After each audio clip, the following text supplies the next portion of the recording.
ஹாய்ங்க. இன்றைக்கி பருப்பு, பச்சரிசி, காய்கறி இதை வச்சு ஒரு சமையல் எப்படி செய்யுதுன்னு பார்ப்போம் வாங்க.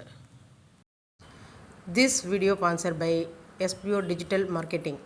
எஸ்பிஓ டிஜிட்டல் மார்க்கெட்டிங் இந்த வேலை வீட்டில் இருந்தே பண்ணுற மாதிரி பார்ட் டைமாகவும் பண்ணலாம். அதே மாதிரி ஸ்டூடெண்ட்டு, ஹவுஸ் ஒய்ஃபு, வேலை தேடுறவங்க, அதே போல் மொபைலில் ஒர்க் பண்ணுற மாதிரி தான். நமக்கு சோஷியல் மீடியா பற்றியும் கொஞ்சம் தெரிஞ்சிருக்கணும். ஓகேங்களா? எந்த டைம்லனாலும் நீங்கள் ஒர்க் பண்ணலாம். அப்படி உங்களுக்கு விருப்பம் இருந்தால் இந்த நம்பருக்கு கான்டாக்ட் பண்ணுங்கள் வாட்ஸ்அப்பில். ஸ்கிப் பண்ணாதீங்க. பெரிய தப்பு. தினம் 300 ரூபாய் சம்பாதிக்க அரிய வாய்ப்பு. இன்ஸ்டாகிராம், ஃபேஸ்புக் பயன்படுத்த தெரிந்தால் போதும். Content post and content publishing மூலமா தினம் 300 ரூபாய் சம்பாதிக்கலாம். இந்த வேலை செய்ய 5 நிமிடம் போதும். Work training support, group communication support, all language customer live chat support, முக்கியமா சொந்தமா ஒரு பிசினஸ் ஸ்டார்ட் பண்ற அளவுக்கு உங்களால கற்றுக்கொள்ளவும் முடியும், சம்பாதிக்கவும் முடியும். இந்த வேலை வாய்ப்பு வழங்குவது 5 வருடத்திற்கு மேல ரன் ஆகிட்டு இருக்க நம்ம தமிழ்நாட்டு company school of business organisation private limited. மேலும் விவரங்களுக்கு டிஸ்கிரிப்ஷன்ல கொடுத்திருக்க நம்பருக்கு வாட்ஸ்அப் பண்ணுங்க. ஹாய்ங்க.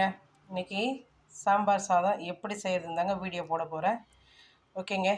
ஒரு 10லேருந்து 20 வரைக்கும் சின்ன வெங்காயம் எடுத்து வச்சுருக்கேன். ஒரு 20 பல் பூண்டு எடுத்து வச்சுருக்கேன். ஒரு பெரிய சைஸ் வெங்காயம் ஒன்று வெட்டி வச்சுருக்கேன். ஒரு மீடியம் சைஸ் தக்காளி. பெருசாக போட்டிங்கன்னா ஒரு 2 தக்காளி அளவுன்னு வச்சுக்கோங்களேன். ஓகேங்க. இதை எடுத்து வச்சாச்சு. அடுத்து என்னென்ன காய்கறின்னு பார்க்கலாம் வாங்க. ஓகேங்க. கேரட் வெட்டி வச்சுருக்கேன். அவரைக்காய் இருக்குது, பீன்ஸ் இருக்குது, கத்திரிக்காய் இருக்குது, முருங்கைக்காய் இருக்குது. இன்னும் உருளைக்கிழங்கு ரெடி பண்ணணும். அதையும் ரெடி பண்ணிக்கலாம். அதுக்கு முன்னாடி தாளிக்கிறத ரெடி பண்ணிக்குவாங்க. ஓகேங்க. எண்ணெய் காஞ்சிருச்சு. இப்போது கடுகு சேர்த்துக்கலாங்க.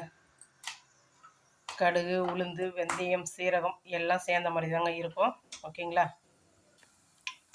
ஓகேங்க. கடுகு பொரிஞ்சிச்சு. இப்போ வெங்காயம் சேர்த்துக்கலாங்க.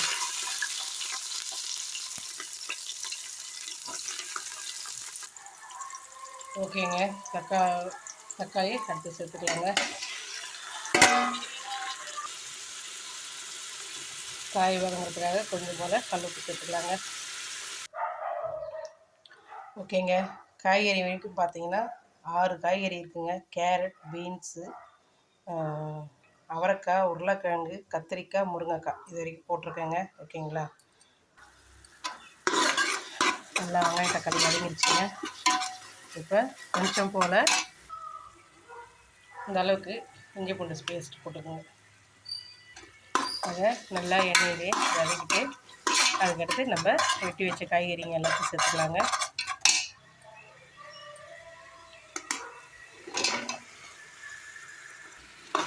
நல்லா காய் ஒரு 2 நிமிஷம் எண்ணெயிலே வேக வைங்க.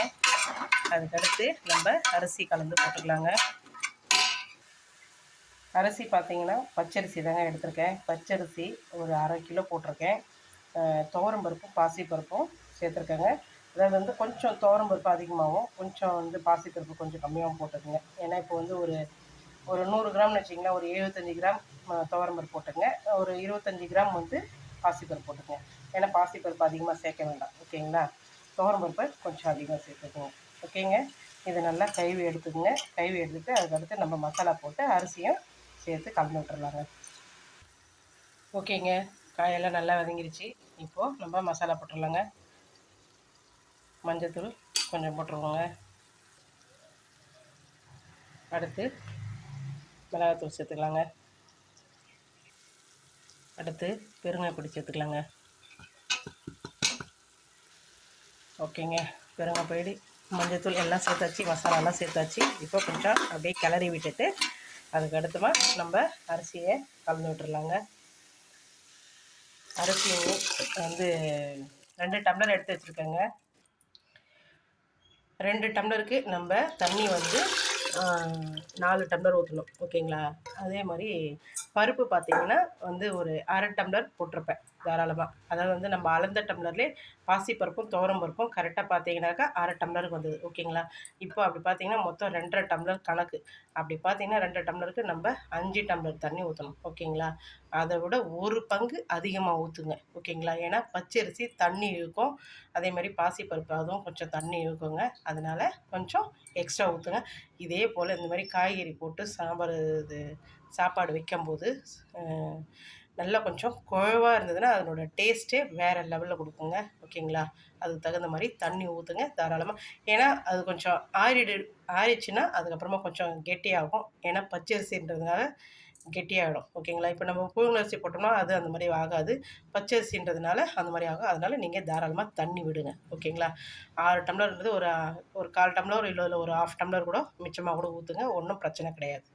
ஆனால் அதுக்கு தகுந்த மாதிரி மசாலாவும் உப்பும் கரெக்டாக சேர்த்துக்குங்க. ஓகேங்க.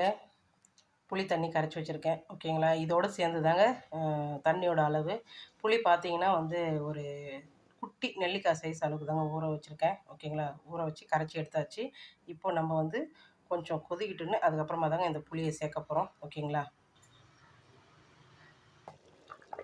ஓகேங்க.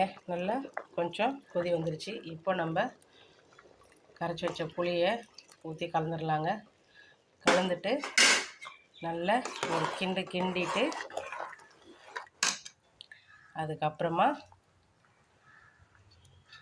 எடுத்து வச்ச கொத்தமல்லியும் கருவேப்பிலையும் பச்சையாக தூவி விட்டு க்ளோஸ் பண்ணி ஒரு 4 விசில் விட்டு எடுத்தீங்கன்னா சுட சுட சாம்பார் சாதம் தயாருங்க.